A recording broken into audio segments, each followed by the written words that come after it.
Hi guys, good day. So karon ni nato nga to ang kahaponon no kay dili na siya init unya. Actually guys ning uwan day ganina may gani po ning uwan siya kay ang mga tanom karon na di ka na initan so na nakainom-inom pud daw sila og tubig kanawon niyo guys. Oh, di ba? Siya. Kay tambay man ta karon no kay namatay gid tawag ganina mo wala ta ka duty. So mag-tour sa ta diri sa balay. Naday binugha ako magwang guys. Tanawa. Oh, binughan ani Alfred Matinaaw, akong kuya. Nagmarites na po sila guys. Mori na amo ang bag-ong kuan karon. Oh, among son na teacher. Oh, di ba? Oh, among son na kuan, pulis. Oh, di ba? Kasi pakita daw ng mga manok kay daghan-daghan na siya. Unya, usa guys, nakadaog yun siya. Unya, wako'y bahin ani.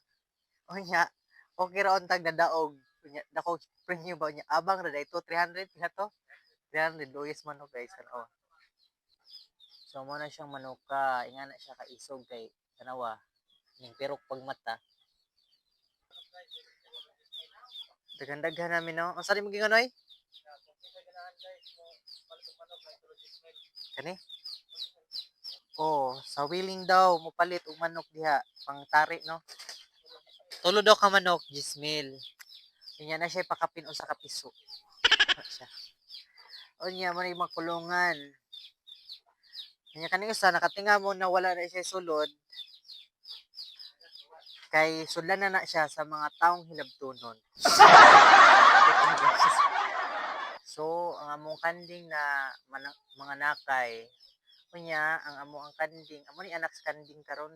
What? Kani. Kunya pod mo anhimos balay ha kay manung og sugba, bawal.